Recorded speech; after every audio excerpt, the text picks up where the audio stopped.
हालिया लोकसभा चुनाव में यूपी में मिली हार के बाद बीजेपी में कलह तेज होती दिख रही है। इस बार के लोकसभा चुनाव में बीजेपी का प्रदर्शन वैसा नहीं था जैसा पार्टी के नेता दावा करते आ रहे थे, जिसको लेकर एक तरफ शीर्ष नेता डैमेज कंट्रोल में लगे हैं तो दूसरी तरफ पार्टी के ही कुछ दिग्गज नेता एक दूसरे पर हार का ठीकरा फोड़ रहे हैं।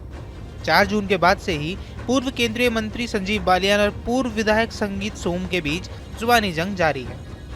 पिछले दिनों संगीत सोम ने संजीव बालियान पर विदेशों में जमीन के खरीद फरोख्त से जुड़े गंभीर आरोप लगाए थे। संजीव बालियान ने अब इस मामले को लेकर सीधे गृह मंत्री अमित शाह को चिट्ठी लिखी है, जिसमें उन्होंने अपने ऊपर लगाए आरोपों की सीबीआई से जांच करवाने की मांग की है।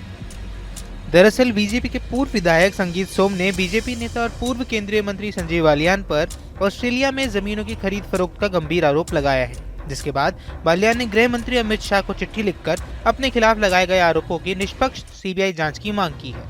साथ ही बीजेपी नेता बालियान ने इन आरोपों के पीछे छिपे षड्यंत्रकारियों का चेहरा बेनकाब करने की बात कही है। अमित शाह को लिखी चिट्ठी में बालियान ने पहले पीएम मोदी को लगातार तीसरी बार प्रधानमंत्री चुने जाने पर बधाई दी है।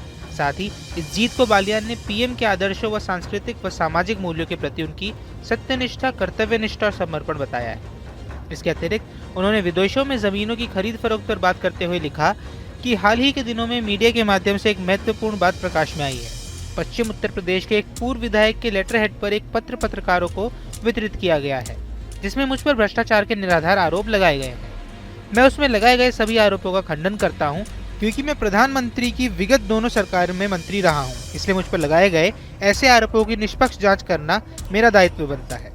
मैं आपसे अनुरोध करता हूं कि उन सभी आरोपों की सीबीआई से या अन्य किसी उच्च स्तरीय संस्था से जांच कराई जाए, ताकि मुझ पर लगाए गए उन सभी आरोपों की सच्चाई देश के सामने आ सके और इसके पीछे के षड्यंत्रकारियों का चेहरा भी बेनकाब हो सके। संजीव बालियान और संगीत सोम के बीच विवाद विधानसभा 2022 चुनाव के बाद शुरू हुआ।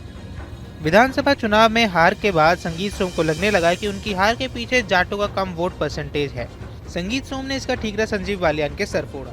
धीरे धीरे ये आपसी विवाद और बढ़ता गया। लोकसभा चुनाव 2024 के दौरान विवाद खुलकर सामने आ गया। चुनाव हारने के बाद संजीव बालियान ने संगीत सोम पर जमकर हमला बोला। इसके बाद से ही वो दोनों एक दूसरे को निशाने पर ले रहे हैं। बता दें कि यूपी की कुल 80 सीटों में से सपा ने 37 पर जीत दर्ज की है, जबकि बीजेपी को 33 सीटें मिली हैं। वहीं कांग्रेस को 6, रालोद को 2 और आजाद समाज पार्टी और अपना दल को 1-1 सीट हासिल हुई है। उत्तर प्रदेश में बीजेपी हालिया लोकसभा चुनाव में 62 से 33 सीटों पर खिसक चुकी है। साथ ही बीजेपी के 7 केंद्रीय मंत्री भी चुनाव हार गए हैं। सिर्फ मुजफ्फरपुर सीट ही नहीं, बीजेपी के कई और प्रत्याशियों ने अपनी हार का ठीकरा भीतरघात पर फोड़ा है।